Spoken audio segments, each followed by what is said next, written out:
नमस्कार, मैं राहुल अवस्थी और आप देख रहे हैं भारत अपडेट। इस समय की सबसे बड़ी राष्ट्रीय और अंतर्राष्ट्रीय खबर ईरान से जुड़ी हुई है और इसकी शुरुआत भारत सरकार की एक बेहद गंभीर एडवाइजरी से होती है।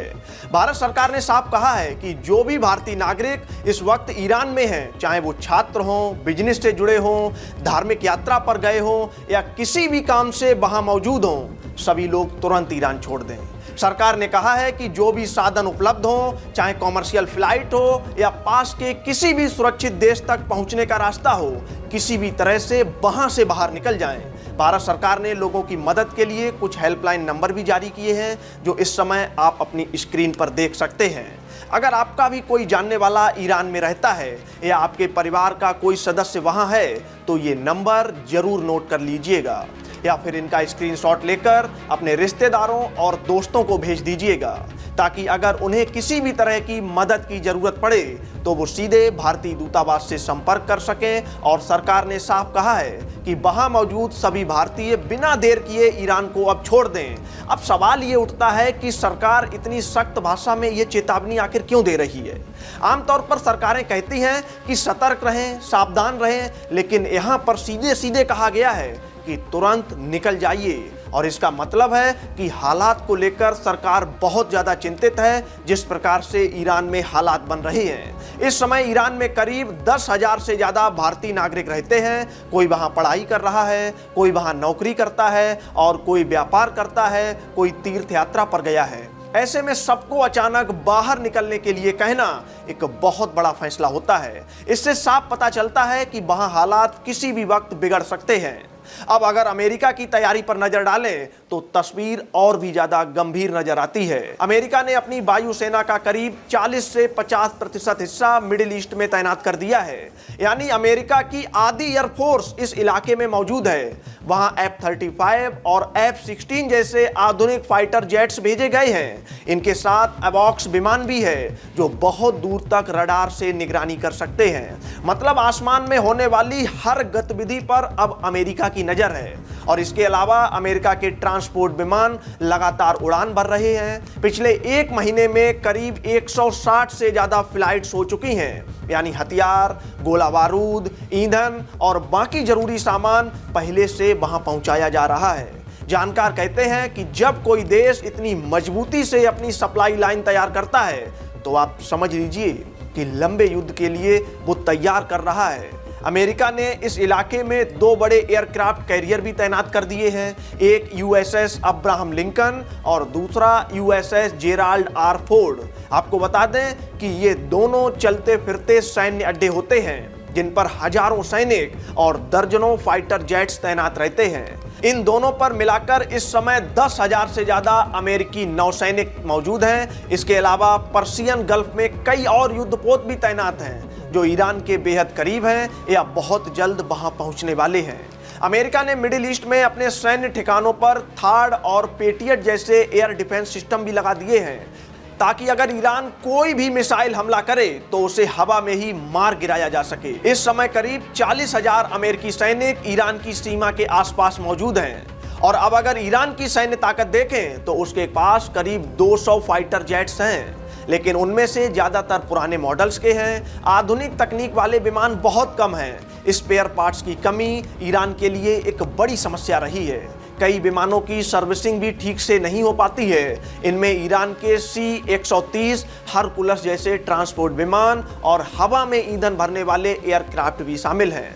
वहीं अमेरिका ने ईरान के आसपास कुछ ऐसे सैन्य विमान भी तैनात किए हैं जो परमाणु विस्फोट का पता लगाने में इस्तेमाल होते हैं।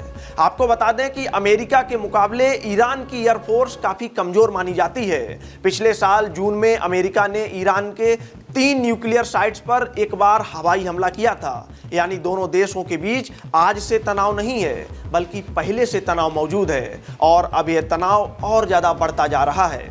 मिलिट्री एक्सपर्ट लगातार यह बात कह रहे हैं कि अमेरिका जिस तरह से अपने लॉजिस्टिक और सपोर्ट सिस्टम को मजबूत कर रहा है, उससे साफ लगता है कि वह किसी बड़े एक्शन की तैयारी में है।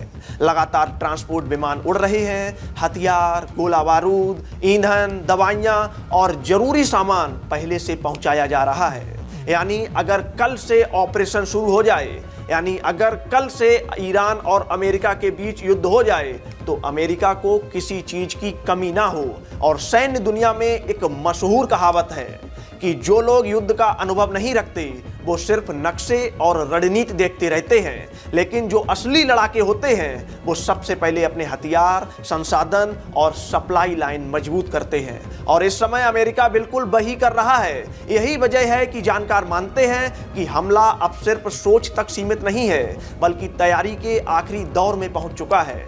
अब अगर हम इतिहास की बात करें तो साल 2003 में जब अमेरिका ने इराक पर हमला किया था तब उसने करीब 2.5 लाख सैनिक जमीन पर उतारे थे, जिसमें टैंक, बख्तरबंद गाड़ियां और बड़ी संख्या में फौज भेजी गई थी। लेकिन उस युद्ध में अमेरिका को भारी नुकसान उठाना पड़ा था। सैनिकों की जान चली गई थी, अरबों डॉलर खर्च हुए थे और कई साल तक वहां फंसा रहना पड़ा था।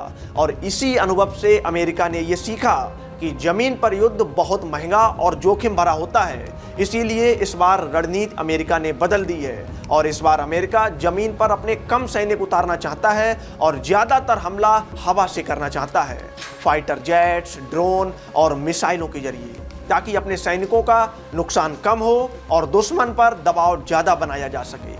इसी बीच अमेरिका के राष्ट्रपति डोनाल्ड ट्रंप के विशेष दूत का बयान भी काफी अहम माना जा रहा है। उन्होंने कहा कि मिडिल ईस्ट में इतनी बड़ी अमेरिकी सैन्य तैनाती के बावजूद ईरान अब तक यह क्यों नहीं कह रहा कि वह परमाणु बम नहीं बनाएगा। यानी अमेरिका साफ तौर पर ईरान पर दबाव बना रहा है कि वह अपने परमाणु कार्यक्रम पर पीछे हट जाए। वहीं दूसरी तरफ ईरान का रुख उतना ही ज्यादा सख्त है। ईरान के विदेश मंत्रालय ने साफ कहा है कि चाहे अमेरिका का हमला छोटा हो या बड़ा हो, सीमित हो या बड़ा युद्ध हो, ईरान उसे अपने खिलाफ सीधा युद्ध मानेगा और उसका जोरदार जवाब देगा। अब बात करते हैं पूरी दुनिया क्यों इस टकराव को लेकर चिंतित है।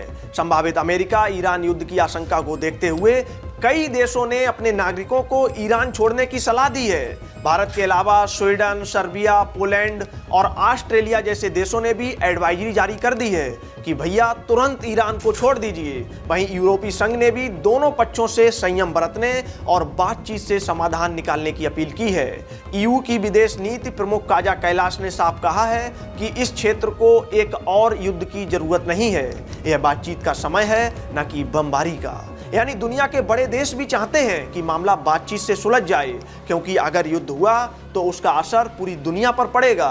तेल की सप्लाई प्रभावित होगी, पेट्रोल डीजल महंगे होंगे, गैस के दाम बढ़ेंगे, महंगाई बढ़ेगी और भारत जैसे देशों की अर्थव्यवस्था पर इसका सीधा असर पड़ेगा। आम आदमी की जेब पर असर पड़ेगा। और अब सबसे बड़ा सवाल यही है, आगे क्या होगा? क्या बातचीत कामयाब होगी? क्या अमेरिका पीछे हटेगा? क्या ईरान झुकेगा? या फिर कोई बड़ी घटना बड़ी लड़ाई में बदल जाएगी? क्योंकि इतिहास गवाह है, कई बार युद्ध जानबूझकर नहीं बल्कि गलती से शुरू होते हैं। एक मिसाइल गलत जगह गिर गई, एक जहाज पर हमला हो गया, एक ड्रोन मार गिराया गया और फिर बदले पर बदला शुरू हो गया और फिर हालात काबू से बाहर हो गए। और इसी वजह से भारत सरकार ने समय रहते अपने नागरिकों को सावधान कर दिया है ताकि कोई भी भारतीय इस आग में ना फंसे, ताकि किसी परिवार को अपने बेटे, बेटी, पति या पिता की चिंता में रात ना गुजारनी पड़े। और इसी वजह से आज की यह खबर सिर्फ अंतर्राष्ट्रीय राजनीति की खबर नहीं है, यह सीधे आम लोगों की जिंदगी से जुड़ी खबर है और आने वाले दिनों में इस पर पूरी दुनिया की नजर रहेगी। फिलहाल इस बुलेटिन में इतना ही, तब तक के लिए नमस्कार।